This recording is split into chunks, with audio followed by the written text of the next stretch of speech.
আপনিই তো অনেকের সব সম্পত্তি বেইমানি করে লিখে নিয়েছেন। কিন্তু অনেক আরো বড় বেঈমান। কেমন আছেন সবাই? আশা করি সবাই অনেক ভালো আছেন।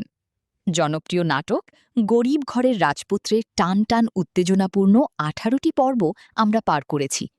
মেঘলার জীবনের মোড় কোন দিকে ঘুরছে এবং 19তম পর্বে কি কি নাটকীয়তা অপেক্ষা করছে তা নিয়েই আজকের বিশেষ ভিডিও। যারা নিয়মিত এই নাটকটি দেখেন এবং আগামী পর্বের জন্য অধীর আগ্রহে অপেক্ষা করছেন তারা দ্রুত চ্যানেলটি সাবস্ক্রাইব করে নিন এবং ভিডিওতে একটি লাইক দিন। মূল আলোচনা।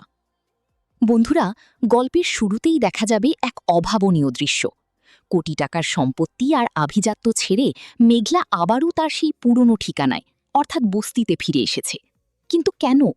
একদিকে ডিএনএ রিপোর্টের জালিয়াতি আর অন্যদিকে চরম অপবাদ, সব মিলিয়ে মেঘলা মানসিক ও শারীরিকভাবে ভেঙে পড়েছে। অনিক ও তার ছোট বউয়ের মুখোমুখি মেঘলা। রাস্তা দিয়ে যাওয়ার সময় হঠাৎ মেঘলাকে ক্লান্ত অবস্থায় দেখে অনিক ও তার ছোট বউ গাড়ি থামায়।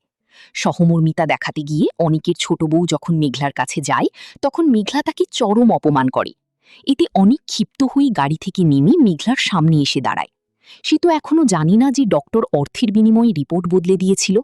অনিক আজও মেঘলার সন্তানের পরিচয় মেনে নিতে নারাজ। রাতুলের গোপন সত্য উন্মোচন। এদিকে গল্পের সবচেয়ে বড় টুইস্ট কিন্তু এখানে। অনিকের বন্ধু রাতুল এরই মধ্যে ডক্টরের সাথে সেই জালিয়াতির পেছনে কলকাঠি নেড়েছে। কিন্তু অবাক করার মতো বিষয় হলো, রাতুল এখন অফিসের চেয়ারম্যানের মাধ্যমে জেনে গেছে যে মেঘলা কোনো সাধারণ মেয়ে নয়, সে আসলে হাজার কোটি টাকার মালিক এবং পুরো অফিসের প্রকৃত উত্তরাধিকারী। এখন প্রশ্ন হলো, রাতুল কি সম্পদের লোভে মেঘলার কাছে ক্ষমা চাইবে, নাকি অনিকের সাথে মেঘলার দূরত্ব আরও বাড়িয়ে দেবে? উত্তর মিলবে 19তম পর্বের মূল নাটকে। দর্শক কমেন্ট সেকশন। বন্ধুরা, আগের ভিডিওতে আপনারা অনেকেই ভালোবাসা জানিয়েছেন। চলুন দেখে নিই কারা আমাদের সাথে যুক্ত ছিলেন।